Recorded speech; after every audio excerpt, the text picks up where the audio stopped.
it's Sandra. Welcome to another episode of Asexualise, my asexual life. This is a place to be for education about asexuality, all things asexual. I share my asexual life journey in order to help you in yours. If you haven't already subscribed, hit that great big subscribe button right here on it. Please hit that bell icon so you get notified of every time I go live like now.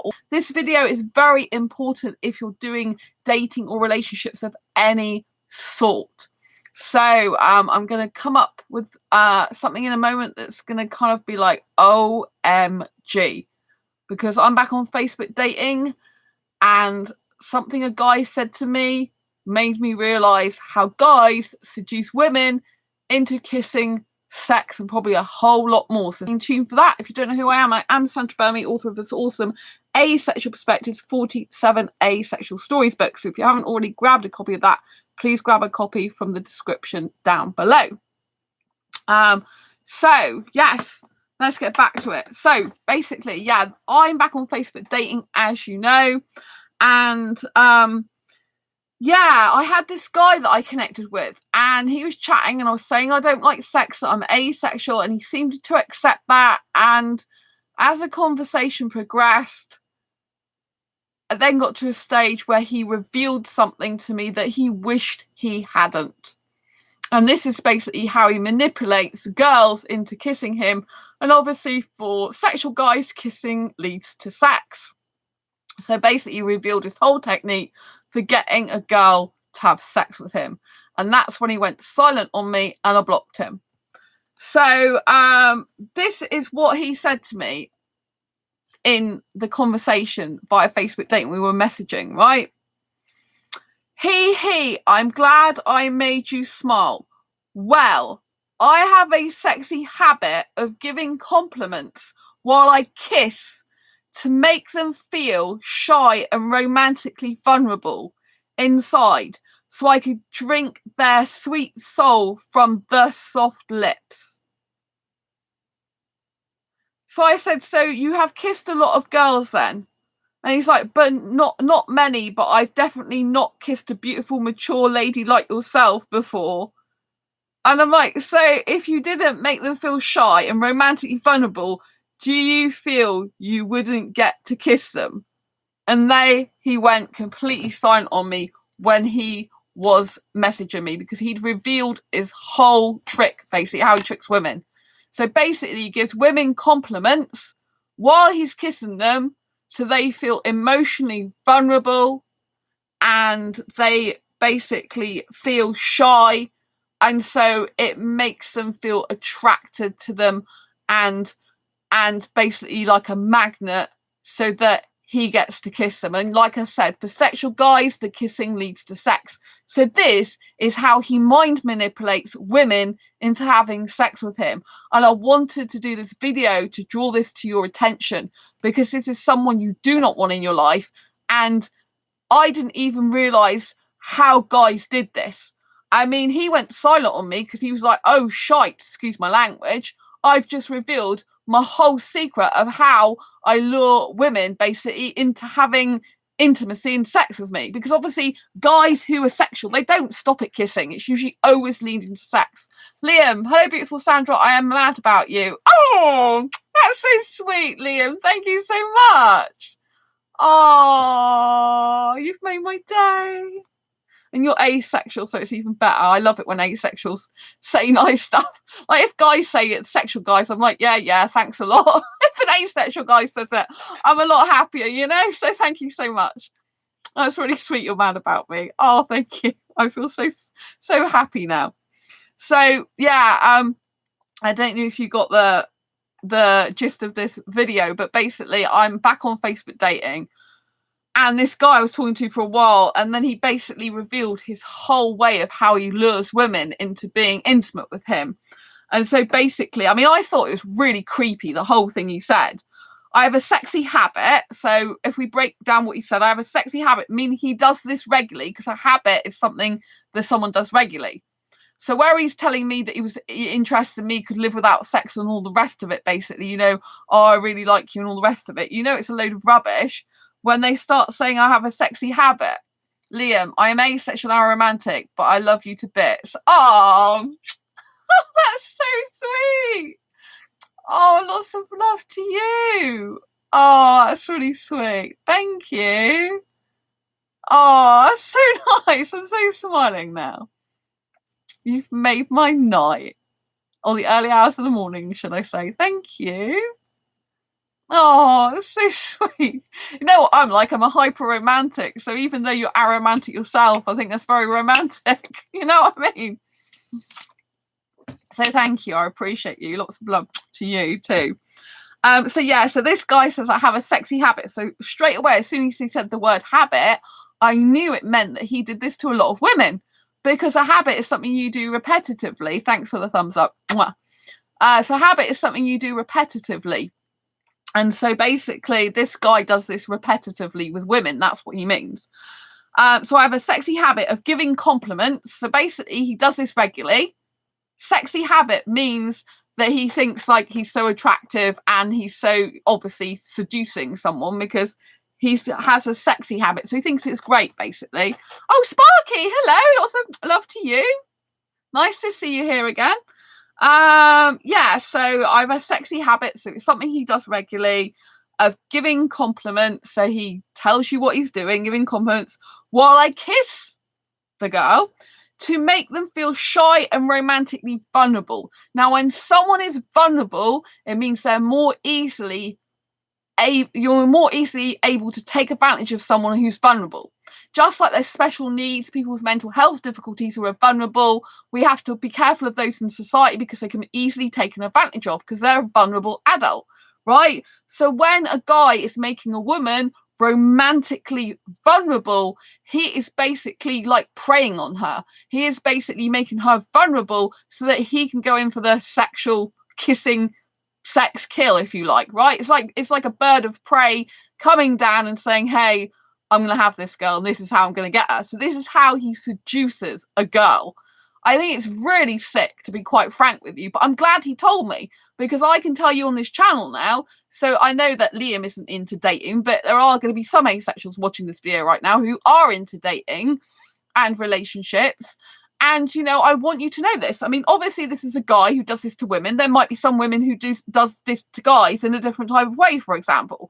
But I want you to know it because if you don't know what the tactics are that they're using to seduce you, how are you going to be able to tell if a person's manipulating you or not, right? I'm coming across a lot more of this stuff. I'm probably going to write a book on it, I think, in the future about how people manipulate people. Obviously, the problem is then a guy could read the book and think, oh, I didn't know how to manipulate a woman. No, I'll go and manipulate her by reading this book. But, you know, I kind of think that I might do a book on, you know, because I'm very good at spotting scammers and spammers and stuff, you know, but this is just disgusting.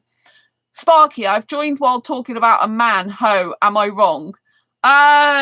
No, I don't think you are wrong at all. I mean, this guy was on Facebook dating, and in my profile said I was asexual, didn't need sex, you know, and he's like, oh, that's fine, but I like an older woman, blah, blah, blah. And so he didn't obviously say he's a man-ho. He made out to me that he was sweet and innocent and could live probably without sex and, you know, was interested in me like they do. But clearly this guy was lying to me. And then not only was he lying to me, he's actually a lot worse than he made out. He's trying to charm me, basically. And when he got to this stage, he realised he had literally given his whole game plan with women away by accident to me. Which is probably he just stopped talking to me immediately after he revealed all this to me because he knew, oh shite, excuse my language, I've just revealed my whole tricks that I use with women in order to seduce them. And he didn't know what to say after it. What can he say? Because he's just given everything away to me that he does.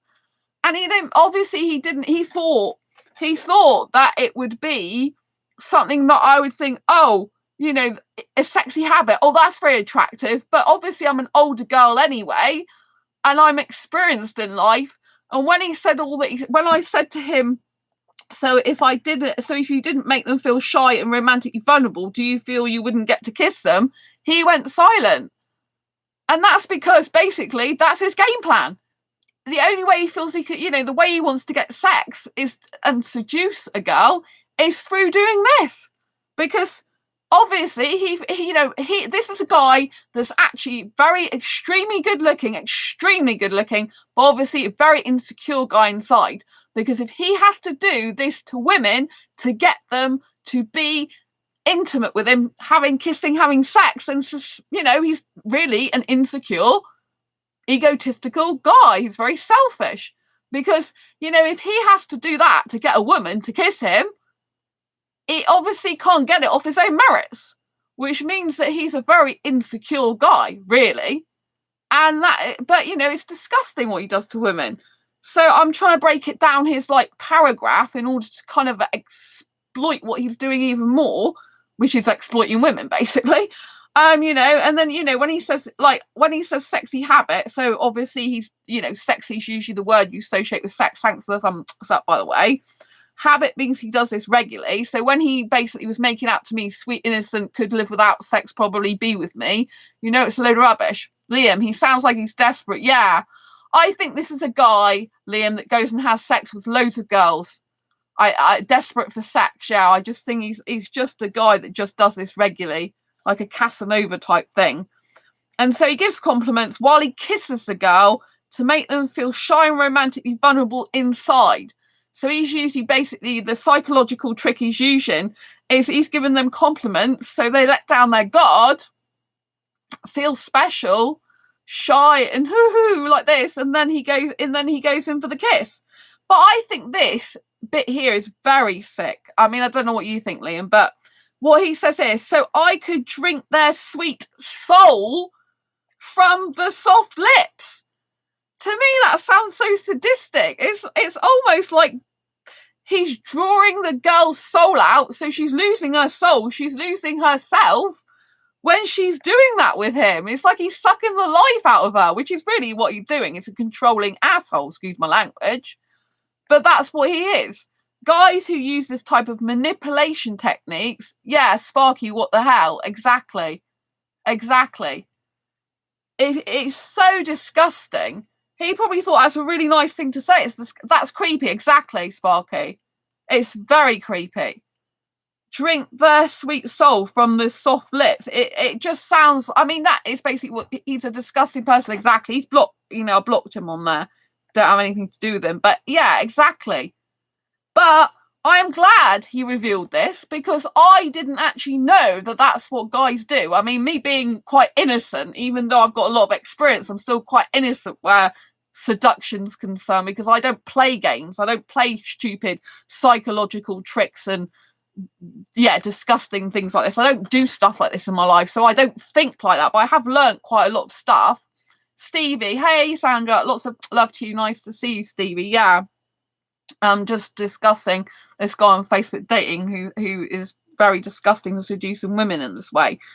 But I'm very glad that this guy showed me what other guys probably are doing as well, because now I know what to look out for. I'm very clever at knowing a lot of stuff, what guys are like, use psychological tricks, because unfortunately I've had a lot of guys doing them to me, and I've caught on and a lot more wiser. Sparky, that's not normal.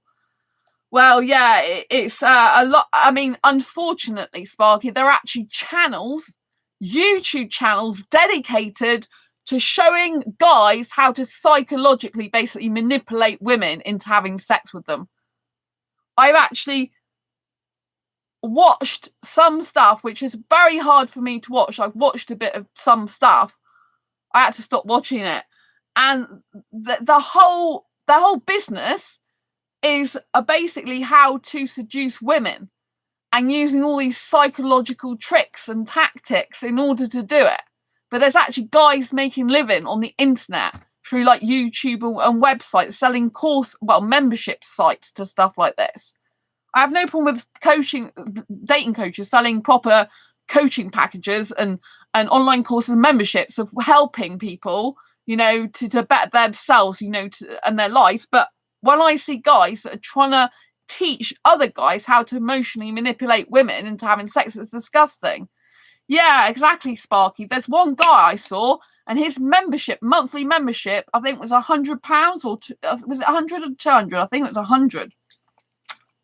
£99 or something. And that's what they teach. So, because I do a lot of research, obviously, for the work I do, and you know, I'm quite knowledgeable about psychology, and I do a lot of personal professional development work, so I learn a lot myself. But there's still a lot of stuff that I don't know guys do. But I'm a lot more able to tell when a guy is trying to psychologically manipulate me, because I listen to the words they say, and I've heard a lot of them before. Stevie, I've seen them recommend to me by YouTube, and I've reported them to YouTube, and so should every other woman out there. Oh, thank you, Stevie. Yeah, I mean, it's really disgusting what they do. It's really vile. Um, it really is disgusting. But I'm glad this guy told me what he does, because now I know that any guy, I know that's a trick sexual shoes, and I've probably had that trick played on me loads of times in my past, and my brain never twigged what they were doing. But then when he wrote that out, it was a good lesson for me to learn. Like, obviously, I'm glad I blocked him. He's a horrible, vile person to be doing that to women. But I'm glad I had the experience of actually coming across someone like him who told me his methodology for seducing women, so that I'm doing this video now and can warn other women. Obviously, it might not just be women that these things happen to, but but I can warn people of what guys are doing. Because if I don't know the information, I can't share it. But although it's bad he's like that, and I've blocked him, and I hate it, at least I got the information so I can share it. Maybe someone else will come across this video and think, God, this guy was doing that to me, or this guy is doing that to me, and I didn't realise what he's done to me, And so I think it's very important, that I've known this now, and I'm sure that I've had guys lots of times doing that to me in the past, heterosexual guys, and didn't realise what they were doing. And so for me, it's kind of like, oh my God, all those years, I didn't realise this is what they do. This is why I much prefer to be with an asexual guy in a relationship, to be honest. It's going to be very difficult for me to ever try and be with a sexual guy in a relationship, because a lot of them I just don't honestly trust. A lot of them are just really after sex. I've seen married men, like there was on Facebook dating, yeah, YouTube does need to crack down on those channels, but obviously YouTube deleted mine a while ago, this channel, and two others, where they shouldn't be doing that. Should be deleting porn. They're still porn people, but instead of reporting them, I just block them from my channel a lot of the time, because I think if I have too many reports on videos on my channel, then it might bode bad for my channel. So usually, most of the time, I just delete them or block them from my channel, because I just get so many trying to put a few YouTube actually deletes for me, but most of them they leave on there. So, but rather than keep reporting them, I've just decided to block them now, because I don't want this channel to go away again, And I'm thinking, if I have loads of videos that are coming up that I'm reporting all the time, but it leads back to this channel, they might think there's something wrong with this channel, So that's kind of my new strategy, because I just want to keep this channel for asexuals, It's a bit weird, but that's the way I'm doing it. So, because I need to protect this channel. But yeah, it's really bad. But this guy was on Facebook dating, but saying drink their sweet soul from the soft lips, it's just, to me, it's just disgusting. To me, it's basically saying a guy is going to suck all life out of a woman because he's emotionally manipulating her into being very shy and vulnerable and feeling romantic feelings towards him, in order to get what he wants, which is basically kissing leading to sex. And so, to me, that's very sadistic. It's very disgusting, very manipulative. And if he has to do that, if that's the only way a woman will kiss him, I mean, it's just sad, really. And I think it's disgusting. And like my last comment to him was, so if you didn't make them feel shy and romantically vulnerable, do you feel you wouldn't get to kiss them? And then he went silent. That says it all. Liam, you're the person I would love to have a relationship with if I wasn't aromantic. Oh, Liam, lots of love. You're so sweet. Thank you. Yeah, I know you're aromantic. Bless your heart. Thank you. Lots of love to you. Lots of love to everyone in the chat tonight. Yeah, so yes, I just think, to me, it's like, if anyone gets into a relationship with this guy, he's not going to be faithful, obviously. He's going to be very emotionally manipulative and controlling. And, I just feel sorry for any girls that fall for him. Because I just, I know he is a very good looking, don't get me wrong, the guy in terms of aesthetics is hugely good looking. He probably knows it very well. He's really, really, really good looking. I mean, he really stands out from most of the guys on Facebook dating, but you know what I mean? But that's what he's using, isn't it? He's using good looks and supposed charm. But, I just thought it's disgusting. And so basically that's what guys are doing.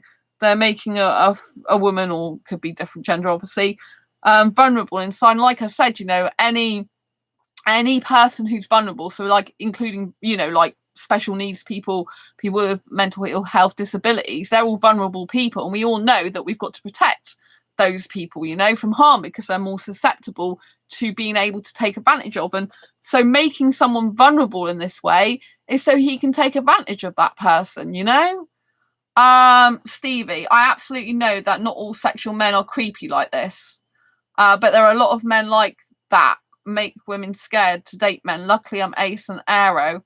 Oh yeah, not every guy's like it. I do know not all sexual men, because I have had sexual guy friends before. Sparky obviously isn't asexual, but they've got an asexual girlfriend in this chat. Yeah. But yes, I agree with you that not all sexual guys are like this. I think a lot of them on the dating scene are like it, probably, in the Facebook dating scene, sadly, and dating scene, like, the guys that like a lot of sex. But yes, you are absolutely right. Not all sexual men are like that. There are those that, don't use these techniques at all. A lot of them are probably the ones that are more underconfident with girls. It seems to be that when confidence hits, they start using some manipulative. Yeah, I remember you, Sparky. Exactly.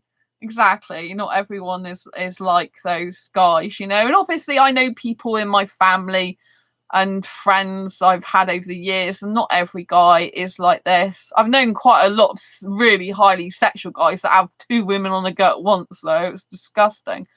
Exes I've dated. But yeah, not every sexual person's like that. There are some decent sexual guys out there that are very faithful, very loyal. They don't need to use manipulation techniques or tactics, I think this is more for people who are on the like real dating and relationship scene where to date, like, it's not really a relationship scene. It's more like a dating carnage or something. I don't know what it is anymore. Like Facebook dating. I mean, honestly, I've gone back on there, but a lot of them are just like, oh, I want an FC UK. It's like, why would someone even click on that? And then like one guy's like, I'm up for a quickie. And then there's so many stupid people. I mean, obviously I'm on there, so not everyone's stupid on there. But I mean, there's some people that say I'm a CUNT on there, It's like, why are you advertising that, Oh dear, So yeah, I did meet one guy on there who I was talking to. He was Sri Lankan, not Indian. But I can only be friends with him because he couldn't give me the type of relationship I want. So but I was chatting to him. He seemed really, really nice, more into kissing than sex. So that was really nice experience. So yeah, I mean, and I have made a sexual guy friend on there who's Indian in the UK, but he told me that he couldn't be in a relationship with me because he would cheat on me, which isn't really nice thing to say, but at least he's being honest. So I can be in a relationship with him, Liam, that's why I don't date. Stevie, their desire to control women and there to fuel their frail ego. Yes, Stevie, I absolutely agree with you. There are a lot of guys, because I unfortunately have had a lot of abuse in the past from guys, and I've had a lot of guys trying to manipulate me and control me, and I'm out of those type of scenes now, and I don't want to ever get a guy like that again. And some guys do come up in my life again that display those qualities, then I know that I can't be with them, or if I don't display them straight away, then I have to just not be with them. It doesn't matter how long, it doesn't matter if I've made a mistake or I've been in a relationship briefly with the guy. It's not about my ego, about, I can't quickly come out of this relationship because what will people think. It's, you just have to be honest with yourself, saying, yeah, I made a mistake, You know, I have romantic feelings really quickly because I know I do, and you know, I made a mistake, and that's it. I need to go and get out of the relationship. You know, you have to like have the attitude that you don't worry about what people think, because if you don't, you could end up staying with an emotionally manipulative person for a long time, which is what I did in the past. I've had some guys who've been very controlling, very bad. You know, I was in a long-term relationship, which is very, very bad in that way.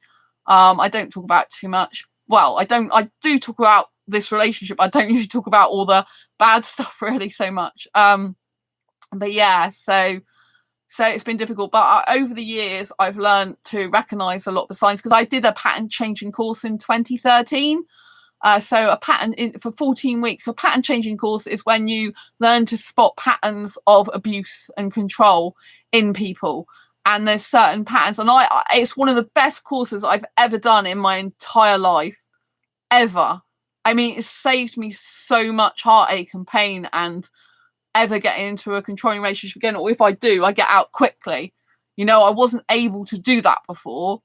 And so it was truly life changing. That was in 2013 I did that, and it was incredible. And I still I know a lot of stuff from there, and I've developed more stuff. So instead of just being, I am a hyper romantic, so it is very difficult for me, because unfortunately I do get very attached quickly. I do have romantic. I don't experience any platonic attraction. So for me, it's very difficult because I have instant attraction for guys, usually Indian guys, particularly, not so much British very often, but particularly Indian guys, you know, and particularly foreign guys in general. So it's like Sri Lankan, Bangladesh, those types that I'm aesthetically got a certain look, and the way that I connect with them is quite easy. And so I can really like be attracted. I don't experience the platonic bit, so I jump straight to aesthetics and usually romance very quickly. And that's all about being self-aware, you know, like it's kind of a bit crazy to do that, but I'm very self-aware that that's how I actually am. So I have to try and remember to look for signs and patterns of potential abuse or manipulation that I might have attracted that person because of the way that I'm too instantly attracted to them. So you have to kind of like, you know, I know myself well enough to know that I'm a very hyper romantic. I do get attached and have feelings very quickly for a guy. I don't experience any platonic attraction. I do have attraction for my friends usually. I don't wish to have attraction from my friends, but I do, because I don't experience platonic attraction at all, which is very unusual for an asexual person, right?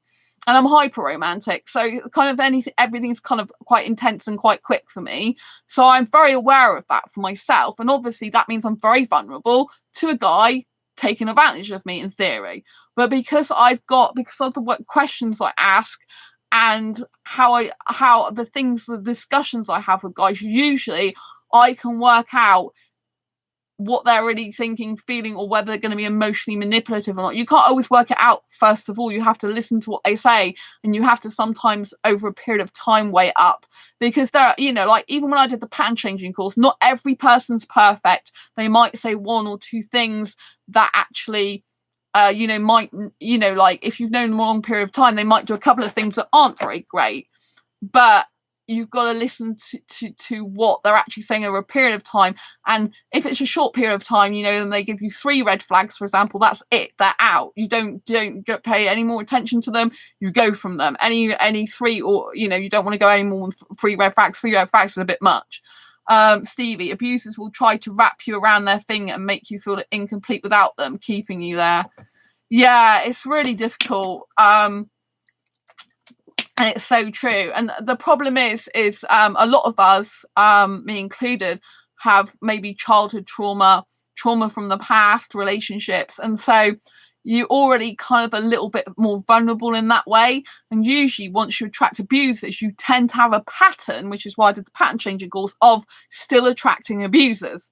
It's horrible to say that, but it is a pattern that often, once you've been in an abusive relationship, you tend to attract that type of person. But we have to remember that if we're a good looking person, or even got a hugely gorgeous personality, then we are going to attract people who are good for us. And bad for us, people who are right for us and wrong for us, right?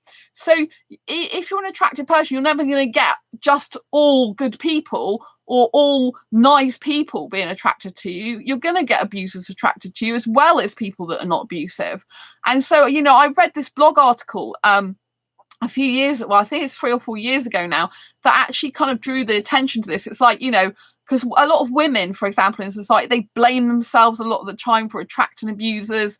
And a lot of the time you can attract abusers because you haven't worked through your past trauma and you're kind of still in that emotionally vulnerable state, so people can take advantage of you. And then kind of like you end up, if you're not careful, self-blaming too much. It's good to recognize that, but if you take it kind of too much to heart, you can blame yourself like, oh, I'm just attracting this all the time, and that's not a good mentality either. So when I read this blog post, it's really insightful, and it says, you know, you are going to attract both good people and bad people for you. You're going to attract people that are healthy and abusers, because if you're a very attractive person, it doesn't matter, like, you know, you can't just say I'm attractive and, oh, I'm just going to attract this type of person. If you're attractive, you are attracting people to you. You're going to attract good and bad people, not just the good. So even if, you know, even if you are a very successful person and everything, you're still going to attract different types of people, and some are going to be bad for you. When I did the pattern changing course in 2013, I found out, which was absolutely shocking for me, it was based on UK results, that 1 in 3 relationships are abusive. So basically 33% of the population are abusers. And that was just shocking for me. I'm like, oh my God. And I never thought like that. And it was really, it's something that's always stayed with me as some shocking factor. And so I always think to myself, every 3 guys you meet, Sandra, through Facebook dating or some other dating scene are likely to be abusers. Just remember that. 1 in 3 people are likely to be abusers that you meet. And so, you know, it's horrible to say that, but you have to be very, very aware of that. And, you know, and like, unfortunately, some people don't show their abusers till years later. Like, there was people on the course, which I can't go into their personal details, but there's one woman on the course, and all I can say, she was married for 2 years, 2 years, and then the guy turned abusive on her. Thanks for the thumbs up. So just because she got married, and, you know, she had to get divorced in the end, and it was horrible, you know. So that's one major reason why I do not want marriage, because I know people can change. I've had guys change when they lived with me, which is, you know, I don't want to live with someone because I was like really good friends with them, thought I was soulmates with them. They would share their secrets and be like, really, really, thanks for the thumbs up, be really, really good with me. But then when I lived with them, they would turn abusive on me and stop sharing secrets. And it's kind of like, you know, you kind of like, I was always wishing that person, them, they would turn abusive on me and stop sharing secrets. And it's kind of like, you know, you kind of like, I was always wishing that person would go back to the way they were, the nice, kind person I met. But sadly, it wasn't the case. Yeah, 1 in 3 people, Sparky, abusive. This was statistics back in 2013 in the UK. I don't know what the statistics is now. It might be even higher, because obviously a lot of domestic violence has increased during COVID lockdown, you know, or they probably already, you know, they probably were already abusers and abusive, but they didn't let it out till they were in that sort of situation, confined situation with their partner more, you know. But yes, 1 in 3 people, 1 in 3 relationships abusive. So that's 33% of the population, basically. And I've actually, you know, I've witnessed people being, you know, like there was a guy in my old job, sat in the canteen with him, and I just knew from what he said to me that he was abusive to his partner, just the way he what the things he said. And I'm like, you're a classic abuser. And it's kind of like quite terrifying when you find out 1 in 3 people are abusive. It's not what you want to hear. But after I had that pattern changing course, I'm always really, really wary now, you know, really wary. And unfortunately, there's a lot of people that are emotionally manipulative and abusive, and it's very sad. Not everyone's like that. Some people may do some stuff and they don't even realize what they're doing, but the majority do. But some of them, you know, they don't realize what they're doing so much. Stevie, there also might be underreporting the numbers. Yeah, exactly, you know. And so it's very scary. But, you know, I'm glad that I'm here to be able to help. In the Asexual Guide to Sex book, I'm putting some stuff in there about how to spot scammers and abusers. I'm taking a long time to write the Asexual Guide to Sex, but one is because I've had to go off and do other stuff, but I'm a lot more focused on that now. I'm doing some every week now, and I want to get that finished. But it's also because my part of the book, which is the beginning part of the book, is very responsible. It's like the safety, like safe sex, which encompass, lots of stuff like contraception, what is consent, like what is classed as sexual abuse, what's classed as rape, and all this type of thing. It's hard stuff that I'm tackling, but I feel I have a duty to asexuals to give them, well, the whole book's about the good, the bad, and the fugly of sex, basically.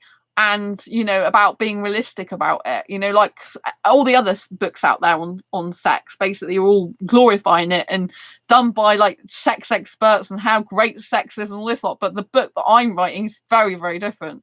It's very raw, very real, and very realistic and very true, and it gives like not just the good points about sex but the bad points, and the stuff you need to keep safe. And so for my part of the book, I've kind of put quite a bit of pressure on myself, I think, which is why it's been a bit difficult to do it as well, is because I feel really responsible because I'm doing all the safety aspects. And, some of it includes what a good, for example, in the book, I've gone into what a good relationship looks like, a healthy relationship.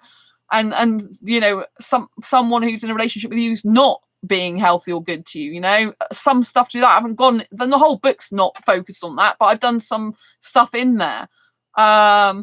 Because I think it's very important that when you're going to have sex, you, for the first time ever in your life, which is what the book's aimed at, if you're thinking about doing that for the first time, is you recognise these types of people before you give your virginity away to them, if you want to, if you do that, And so the Asexual Guide to Sex book is not about telling asexuals they should have sex. It's about saying if an asexual's thinking about having sex, or anyone, you don't have to be asexual to read the book, it's aimed predominantly at asexuals. It's like, please do not have it until you've read this book, until you know the good, the bad, and the fugly. Fugly means F-U-C-K, ugly, basically. It's a term someone used out of my Asexual Perspectives book, and so that's why I'm writing the book. Stevie. There is so much shame and humiliation for coming forward with abuse. Also, accepting your abuse is hard. Yeah, it is difficult. I've had some stuff in the past where I used to blame myself, and I don't, or anymore. And it is very difficult because obviously, I share a lot on this channel, but before I started doing this channel, I was a very shy person. I would never even talk about sex. And I have shared sexual abuse stuff on this channel before that I've been through. And even my parents didn't really know about a lot of the stuff. And my dad saw one of my videos because he subscribed to my channel. And he's like, oh, you tell your community on YouTube more than you tell your mother and me. And I'm like, well, it is what it is, isn't it? You're my like family here, asexual family, and I feel comfortable telling you. So I tell you. Liam, you're a good, real, honest person, Sandra. That's why I really admire you and what you do. Oh, thank you. Thank you. Yeah, it took a lot of guts to do this channel originally back in 2015 when I started it. So next month is the official 6 year anniversary of this channel. I actually, the channel started in September. It was the first time I created the channel. September 2005, but 2015, what am I talking about? 2015, I'm in 2021 now, right? 2015. But so 6 years, but in October is like the official. I started Asexual Awareness Week back in October 2015 was the official launch of it. I think I put one video up before then actually, but yeah, so I was really scared about talking a lot about stuff, and I've grown so much as a person on my journey being able to share all this stuff with you, because I just think if I take it to the grave, I'm not helping anyone, am I? Like, what's the point in keeping it all secret when I need to help as many people as possible? So in the Asexual Guide to Sex book, I'm actually putting some stuff about signs of abusers and stuff like that, and knowing your human rights and things like that. It's very important, and so and anyone can get it just buy the book and it will help their relationship even if they're not having sex, the stuff in it, to keep, because it's all about boundaries and assertiveness as well. And so you need that whether you're having a sexual relationship or a non-sexual relationship. You still need to know what a healthy looks like. And unfortunately with asexuals, a lot of sexuals can prey more on asexuals because we find it hard to find someone for a relationship for us. So the asexuals that want a relationship, we can be quite like really wanting it, like badly, and that comes across, because it's like you haven't had a relationship, maybe you haven't had a cuddle for years, right? And so as an asexual person, if you haven't had a cuddle for years, if you haven't had someone stroking your arm or a kiss or something like that, it can be like you've had a drought in that part of your life. You want some physical touch, you want some some physical closeness, but you weren't able to get it for years, for example. And so when a sexual guy comes along, they can kind of see or think or believe that, oh, this person who's asexual, they probably won't be able to get anyone because they don't want sex. And so I'll just be there for them and tell them what they want to hear and tell them I won't have sex with them, and everything will be okay. Obviously not every sexual guy's like this. I'm not saying they are. Not every sexual guy's like this, but I have noticed it on dating sites, particularly where the sexuals, what type of stuff they say. And so they've said it to me before. They're like, oh, you're not going to get anyone. They even said to me, oh, you're not going to get anyone else but me, basically. And I'm like, excuse me? I'm like, there are actual asexual people. We are real. I hold asexual meetups. I have in-person asexual friends. I'm on asexual dating sites. I just haven't met the right asexual guy for me yet. So I can get someone else. Thank you very much, kind of bye. But they have this, a lot of sexuals think that because you haven't, not able to get, or they think a lot of the time you can never get a relationship, then they will tell you what you want to hear in order to lure you into a relationship with them, to emotionally manipulate you and keep you in that relationship. Often long distance relationships as well. So you've got to be very careful of that, because they'll have a long distance relationship with you. Well, really, they're just having sex and going about their daily business, having sex with other people, maybe be in a relationship with other people. So you think they're being monogamous in a long distance relationship, and the majority of the time a sexual person is not going to be monogamous in a long distance relationship if it's been a long distance relationship. The majority, I'm not saying everyone, because there was Eddie who was on this channel as well, and he was like not having sex and he was in a long distance relationship with an asexual. He's not in there. And obviously Sparky, but Sparky I don't think has long distance near their partner, right? But there's some people, and I just get so worried for asexuals. I see them in groups go, oh, I'm in this long distance relationship with this sexual person. And I'm like thinking, okay, like you do realize they're probably having sex with lots of people and they're just keeping you for emotional connection and keeping you hooked on them so they can get their emotional connection needs met through you and fixed, because they're getting something out of that relationship. They're getting the emotional closeness that an asexual can give them. They're getting a relationship, but they're not going to be monogamous, the majority of them. Liam, unfortunately, asexuals are treated very badly in a lot of the relationships. Yeah. There was someone who is in one of my groups, and they said they've just got out of a toxic relationship with an asexual person. And it's just really put them off relationships full stop, So yeah, it is disgusting. And the fact that they think that you can't get a relationship how you want it, so they'll do, right? It's like, I'll do, put up with me, and however I treat you because you can't get anyone else. That is some sexuals' attitude, This is particularly on the dating scene where a lot of guys want to hook up, they're not actually interested in a relationship. I mean, on Facebook dating, the majority aren't interested in a relationship. It's all about hooking up, I think. You know what I mean? It's just like, does anyone actually want a relationship? And I had an audio date with someone the other day from Facebook dating who wasn't asexual, and clearly it was never going to work out. And he was like trying to fathom if he could live without sex or not. And I was thinking afterwards, there's no way you could be without sex, mate, for the rest of your life. I just can't see it happening. But the audio date went okay, actually. I mean, he was asking me lots of questions about intimate stuff, but he wasn't asking me in a grotesque way, not like I'm getting off on this, because I have some sexual guys and all they want to do is me to tell them like what I like and don't like sexually. So basically, and intimate wise, kissing and non-kissing, so they can basically get off on it, you know, sexually get off on it, which is disgusting, but that's what they do. Sometimes I just obviously say, no, I'm not interested in telling you this, but I can just tell even a little bit there into that. This guy was more about curious, about wanting to have education from the tone of his voice. So it wasn't a video chat, it was just an audio call. But I think one of the main things he knew is I don't like guys that have got beards. And this guy told me that he'd grown a really big bushy beard over COVID, and I probably wouldn't find him attractive, which I probably wouldn't, you know? Because I just don't, you know, facial hair to me is a real turn off. I like guys who are very clean shaven all the time. And a lot of guys, they can't even be bothered to shave their beards or tashes. And it's like, so this guy, when I was doing the audio call, I'm like, well, why don't you just shave the beard off? And he's like, oh, because I can't do it until I go to a barber's. I'm like, all you do is get a razor and some shaving foam. But obviously some other guys on Facebook dating, they're like, oh, no worries, I'll shave it off for you. But you don't want someone who's just going to shave it off once for you and then still grow it back, you know, if you don't like beards. But I'm digressing, I know. But yeah, the point is, you know, they feel that you can't get anyone else. Some of them do. And so unfortunately, they try and use that as leverage. And, you know, I know that a lot of asexuals from conversations I see, they don't even understand what sexuals are saying. The sexuals are saying sexual stuff to them a lot of the time. You know, it's like if they're asking, oh, can I see a picture?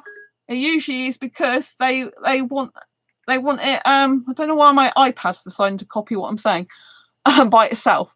It was a bit worrying. But yeah, so it's kind of like they're emotionally manipulating. And, you know, they are in, you know, I've seen in some asexual groups when they're saying stuff like, you know, like, oh, this guy asked me for photographs. When someone asks you for photographs, usually it means they want to see you naked, or aesthetics is basically all they're after. They're after the look because they're sexually attracted to you. So they just want to see more and more pics. Like if my Facebook dating profile has got like 6 pictures or whatever on it, or even 3, then they're going to, you know, they can see what I look like. They don't need me to give them more pictures when they can see what I look like. And especially if I share my Facebook profile with them, which sometimes I do in the past, I've shared my Facebook and they're like, oh, have you got a photograph for me? Can you send me a photograph? I'm like, no. And they're like, why not? I'm saying because you can see my photographs on my profile. You don't need me to send you another one. You know what I mean? But a lot of the time they're after nudes. And they're just after, like, you know, they get some sort of kick out of you sending them a personal selfie. I'm not saying I would never do it in a relationship. Like, obviously, if I'm in a relationship with a guy and we're sharing our day and I don't get to see the person very much, you know, like if it is a long distance relationship, it's quite normal sometimes for you to take a picture of yourself saying, oh, hey, I'm having my food now, or, you know, like I'm doing this now. But a lot of the time you're probably sharing photographs of other stuff rather than yourself. But, you know, in a proper long distance serious relationship, that's fine if you're like sharing nice photographs. But a lot of these guys that come on the dating scene, they literally just want you to share a photograph instantly when you've only just met them, and there's photographs on your dating profile, and you can even share your Facebook and there's photographs all over that. You know, seriously, like what's going through their head? Like nakedness and getting off on your picture, basically. So, you know, you want to watch out for these things. But I get worried about asexuals because I think if you think that the majority, you know, a lot of sexual guys are not going to be faithful in a long distance relationship, you know, a lot of them not. I'm not saying none of them are, but, you know, especially if you've never met the person, if you've never video chatted with the person or audio called them, if it's only been text, I mean, it's a huge red flag. Why would you get into a long distance relationship with someone you haven't even heard from on an audio call or video? People can be very different. Bastard, said Liam. Yes, exactly. You know, and it's like I video chat. One guy, I think he was on Facebook dating actually the first time I went on there, because I've deleted my profile twice. It's a third profile I put up, and this guy decided he wanted to video chat with me. And he, you know, and when he video chat with me, he was much, much older than he said in his Facebook dating profile. He looked different as well because he's much older than his pictures. And he was in bed. And, you know, I think he was about to show me stuff I really didn't want to see. So I just quickly ended the video chat, you know? And it's like, oh my God. So, you know, if you are an asexual person watching this right now and you happen to be in a long distance relationship with someone you've never even audio called for, and especially if you've never even video called with them, please video call with them. Because if you're sharing days and weeks of your life with someone and messaging and your time, you deserve to know what the other person looks like on a video call. And if they can't be bothered to do that, give them the boot, just leave them. It's ridiculous. You can't be going out and having a relationship with someone you can't even see. You don't even know if it's really them. They could be anyone, And a lot of these people, they do use photographs from years ago. And it's like, but you don't even look like that anymore. So it's really, really all about being aware and having your own safety at your heart, and realizing that some people, unfortunately, do not tell the truth. Quite a lot of them, unfortunately, on the dating scene, it's like on ASAP. I'm glad there's an app for asexuals, but a lot of them, you get a lot of spammers on there, like sugar mummies and sugar daddies, which is why I hardly ever go on it anymore.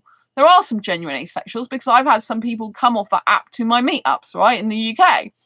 But a lot of them are like, they're scammers and spammers, unfortunately. A lot, and it's just ridiculous. And so, and there's loads of people that are from the army in there. You'll see some like patterns like, oh, I'm widowed and I have a kid.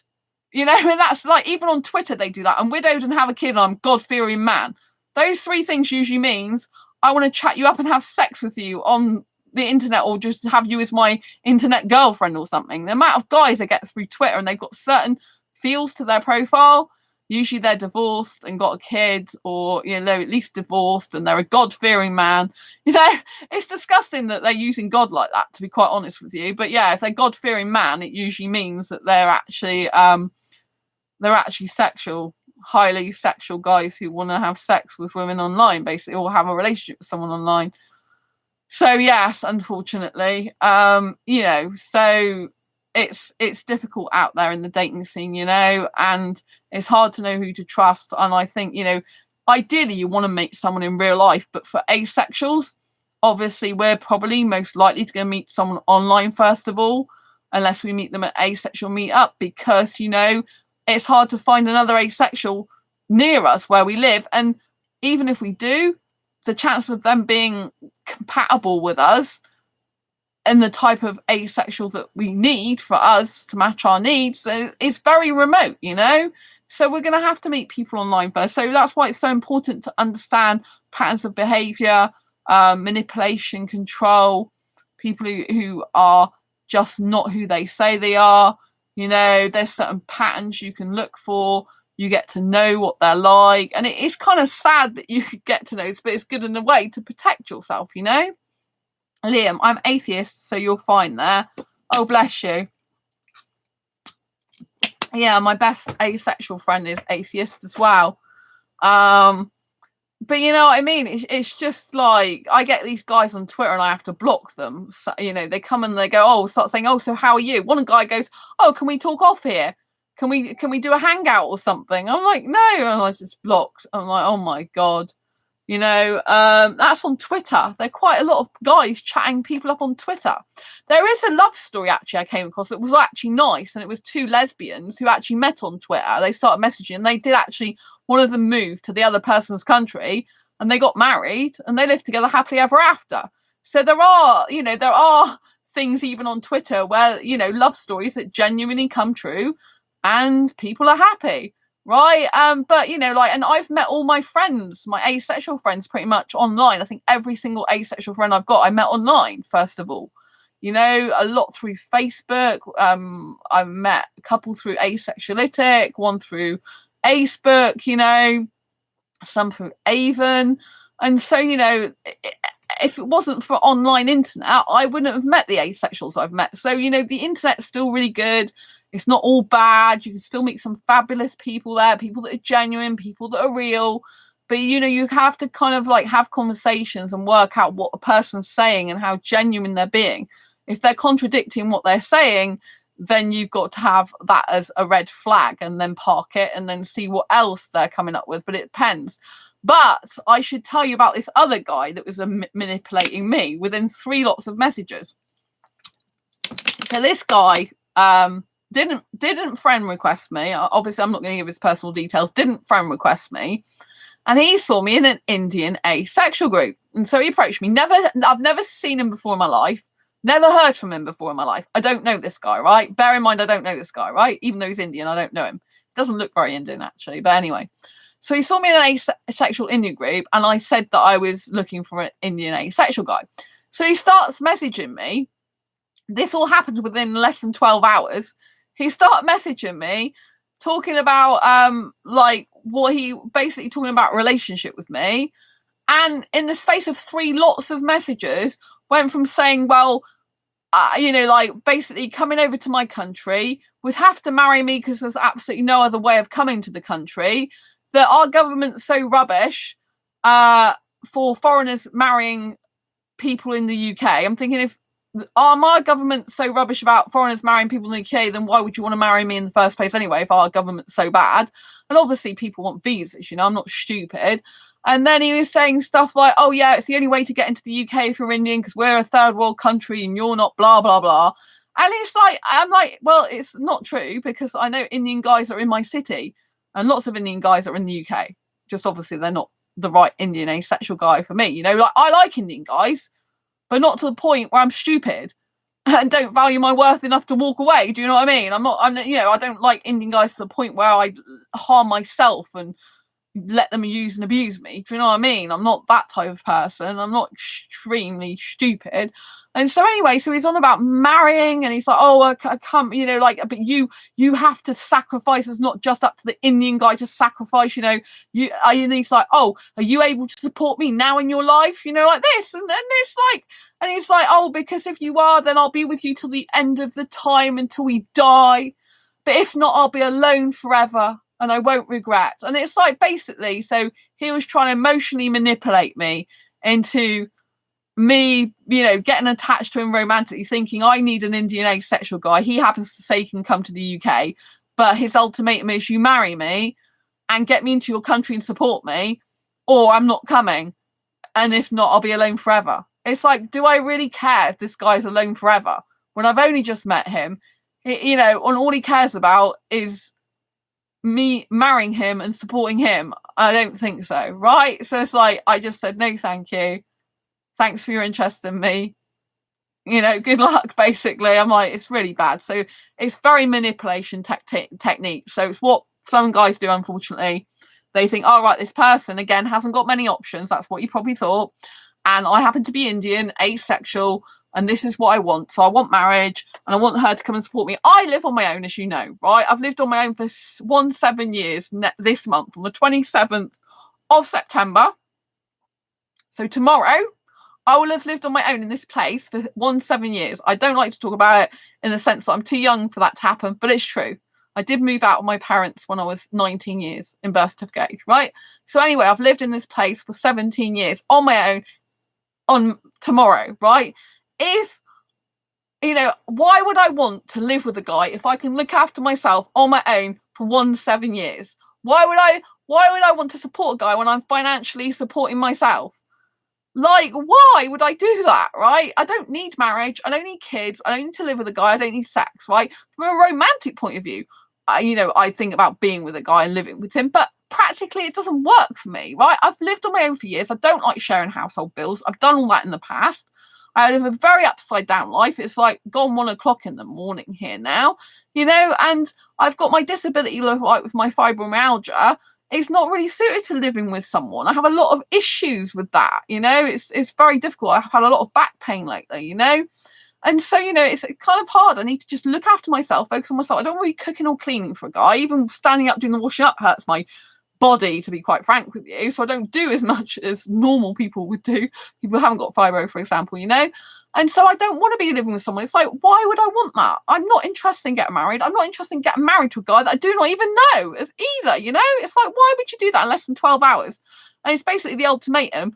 I come over, be married to you, and you support me, or you can't have me and I'll be single forever. I mean, do you really think a guy like that's going to be single forever? No, he'll be on to the next girl, probably messaging her a similar type of thing on Facebook, you know. Oh, I'm really interested in you. Let's get married, you know. It's like, it's ridiculous. But that, again, is a form of manipulation. It's, again, like they're trying to get you hooked. They're trying to think, that's a way. And she wants an Indian asexual guy specifically. I'm Indian asexual, so I'll just go out there. I'll just tell her, yeah, But this is my conditions of what he. This is what's so funny. He's like, oh, but love is unconditional, so you can't put conditions on it. But his conditions was that I would have to support him if he came into UK, and I would have to marry him.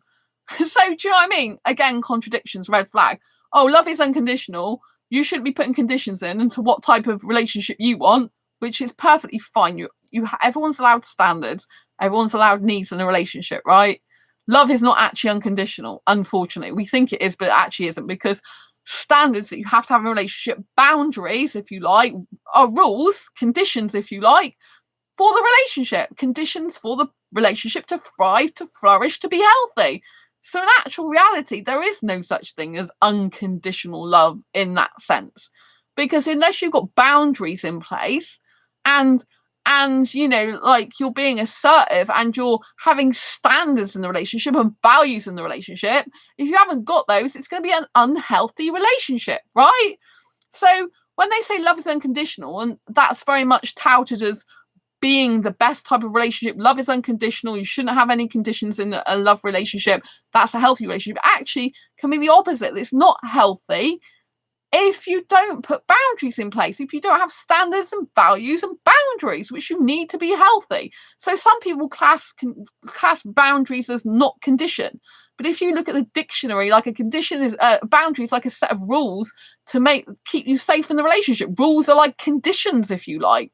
Like it's like, for example, it's a condition that the guy doesn't beat me up for me to stay with him. It's a condition for this guy that doesn't want to smack me in the face to be in a relationship with me. It's a condition that he doesn't get drunk and come home and be violent or, and stuff like that. These are kind of conditions, but they're healthy conditions. They're good conditions. So people think conditions is a really bad negative word, but it doesn't have to be. Liam, the same crap on to the next person. Exactly, Liam. That's what I thought about him. And then, but again, this is some of the manipulation techniques. And in the past, I've fallen for stuff like that because I lacked self-love, and because I thought I couldn't get another person. I would have kind of latched on to more of a guy like that, thinking, oh my God, I might not come across another guy, this Indian asexual, that are like me and want to be with me. So I've really got to do what he says, or think about doing what he says, and be in this relationship with him and see if it works out, and all the rest of the rubbish that goes on. Because, when you come from a place that has had trauma in the past, or bad relationships, or you'll feel lacking in self-love, this is when you are vulnerable, which is when these people take advantage of you or try to. So if you have had any trauma, any relationship difficulties, if you lack some self-love, your job is to just try to understand that your past relationships, why they didn't work out, try to understand the trauma, what was behind the person's motive for creating the drama and the trauma in your life to facilitate that traumatic experience. I'm not saying that every one of us is innocent and doesn't play a part ourselves, because it takes, sometimes there are two people having drama and trauma and both projecting on each other. So I'm not saying that one is always the problem. It's sometimes two people that's a problem. But you have to understand that if you've had traumatic relationship, you are more vulnerable to having another one in the future, and you've got to kind of come to terms with the trauma you experience and see that the sort of things that led to it, and whether it was a case of you let someone manipulate you let someone emotionally control you because you lacked self-love, and by allowing that person into your life continue to be on your life, that was actually your problem. It wasn't the problem. It wasn't your fault the way they abused you.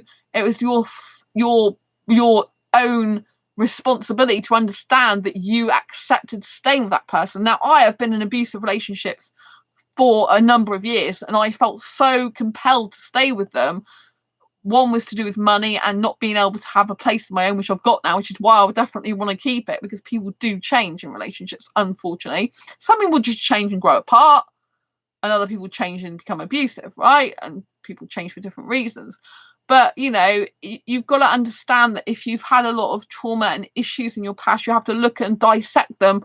Like, sometimes you might blame yourself, but instead of blaming yourself, just think about two different people, two different sides of the coin, and what was it that they were doing to you or did in the situation that felt manipulative to you, felt toxic to you, they might go on to be good with someone else. A lot of the time they don't. They go on to abuse other people as well. But at the end of the day, you just have to understand what went wrong in that relationship for you. And instead of blaming yourself, understand that, yes, you accepted that behavior in there because you really dramatically love the person, for example. But you have to understand that love is not the most important thing. It's your safety and well-being and a healthy love relationship that's the most important thing. Because you can have toxic love and you can have good, healthy love, right? They're still classed as love in some ways, but they're two completely different things. And so you want to be going for the healthy love, the one where you have boundaries, the one where you have standards, the one where you have values, the ones where you say this is not acceptable behavior and how you want the behavior to change to be acceptable to you. And if not, you have to part ways in the end. You know, some people are not bad people. They're just bad for each other, right? Whereas other people, they just won't work out. And other people, you have got a manipulator in there. A lot of the time, it's not our fault that they manipulated us or abused us in that way, but it's our kind of our fault or responsibility, if you like, that we stayed with that person. And so I hold my hand up and say I stayed in abusive relationships for years. I know I did. And it was so difficult. I knew I wouldn't always be in the relationships with those people. Well, the last long-term one, you know, I haven't been in a long-term relationship since 2011. That was my last long-term relationship. And I was with that guy for a total of 8.5 years. 1.5 years with a 6-month break and then 6 other years. And unfortunately, the majority of it was abusive. And so, you know, it was really difficult. And I was so compelled to stay with that person because I didn't have self-esteem. He always told me the rubbish they tell you, which is my manipulation again. You're never going to get another person to like you like I do. You're never going to get another person to put up with you. You're never going to get anyone like me ever again. You know, and you know, they cut you off from your friends, and it's classic control. But when you're in the situation, especially if you live with that person, you're financially tied to that person in some way, then it's very difficult to get out of the situation. You can't always just go, oh, I'm just going to move like that. You might not have the funds. I actually came and lived in this place to get away from him, to move out from being with him. If you want, you know, that's how I came to be here. And it's like, you know, gold dust. I mean, I'm so thankful and grateful I'm here, and I'm still here years later. I love it here, you know, very, very, very grateful and thankful. But, you know, you've got to understand that unfortunately there are a lot of manipulators and abusers. Not everyone's like that. I don't want you to think everyone's like that, because you'll automatically go around trying to look for it then. But you just have to be aware. You just have to listen to the conversation and listen to whether the person's good, what they're saying to you is good, whether you think it's honest or not, whether there's contradictions. But any type of person that's giving you an ultimatum like that, especially, you know, like quickly, and it's a proper ultimatum, like, you know, like you either be with me and do this, or I'm not with you at all. You know, it's like, you know, it's okay to have standards and say, this is my standards, this is what I want in a relationship. I appreciate, you know, if you're not that type of person, then we wouldn't be right for each other. That's kind of like constructively find out if you're suitable. But when a guy's going like, you know, you marry me, you support me, do it now, kind of like, you know, like you have to sacrifice, you know, you're not being a good person, blah, blah, blah. It's kind of very manipulative, because it's trying to say that I'm a bad person for not doing that. I should do that when I've only just agreed to doing that when I've only just met him. I should like be bound into a relationship straight away with him. And if not, he's going to stay single forever, meaning I can't ever be with him, and oh, woe is me type thing, you know? So it's a very lot of manipulation and control, unfortunately. The person who gets to be with him will probably have the same, will probably be emotionally manipulated and controlled. No guy should be demanding stuff like that, you know? That isn't love, and that isn't caring. You don't say stuff like that to someone you've just met, you know, online. It's ridiculous. And so, but I've had lots of guys asking me to marry them. They've only just met me. And usually it's for a visa, obviously. I've actually got a guy on Facebook dating that's been my Facebook friend for a while. We had a mutual entrepreneur friend. He keeps going in my message inbox asking me to marry him and move to Paris with him. I'm like, he's an older guy. I've told him I'm not interested in older guys. I like younger guys. And he keeps going, oh, marry me, come and live with me. He was on about marrying him and having kids. I'm like, I'm not interested in marriage. I'm not interested in sex. I'm not interested in having kids. I like younger guys. It's like, oh my God. He's not being horrible, though. He's not being manipulative. He just keeps asking me to go and marry him. So But I don't know him. It's like, why would I want to marry a guy I don't even know? It's ridiculous. I mean, he has been Facebook friends with me for quite a lot of months, but it's just like, no, probably over a year actually. But it's like, why would I do that? I just wouldn't. So yeah, he's a pretty much the same crap. On to the next person. I mean, I think this guy from France likes loads of women anyway, from what I know. So he's probably asking other people. He keeps going, "You're my only love." I'm like, oh my god. But yes, but he isn't being emotionally manipulative. He just keeps asking me to go over and over them in France. I'm like, as if I'm gonna do that. Honestly, not. Yeah, so you've just got to be very aware of these things. And you've just got to look out for yourself. And all I can say is fill your cup up, self-love, start to recognize these patterns of abusive and manipulative behavior, start to understand and separate your emotional attachment from someone for actually what they're really like. It can be hard to do, but you have to kind of get used to rejection, and you have to kind of get used to rejecting the other person and separating yourself from someone. And if you try not to get attached, or if you do get attached, detach yourself quickly. So you've always got a built-in mechanism like, this isn't going anywhere, this isn't going to be good, I'm now going to detach myself as much as possible. Block a lot of them as well. You're going to have to block a lot, but just stay safe basically. Anyway, I'm going to conclude this video for now. I want to say thank you so much, Liam, for watching. Lots of love to you. Sparky, lots of love to you. Appreciate you being here again. Nice to see you. And Stevie, really loved tonight's stream. Not in the sense of the content, because it's very hard hitting, quite traumatic to talk about some of this stuff. I'm sure for some people, if I've triggered anyone, I'm really sorry, but it has to be said. I want to protect you and help you as much as possible. So it's very important you hear what I had to say. I want to thank you for being here. Like I said, Liam, you're always a lot of the time in my stream. It's lovely. Thank you for being here and your support, Stevie, Liam, and Sparky, and everyone else that's watched tonight. I know there's been some other people as well. Really appreciate you. As always, if you're new to this channel, if you haven't already subscribed, subscribe and then hit the bell icon. So that's when you get notified of every time I go live like now or post a new video. And I'll see you on the next video live stream. Lots of love to you, and always stay ace. It's very important. And I'll see you soon. Take care. Lots of love. Bye. Bye.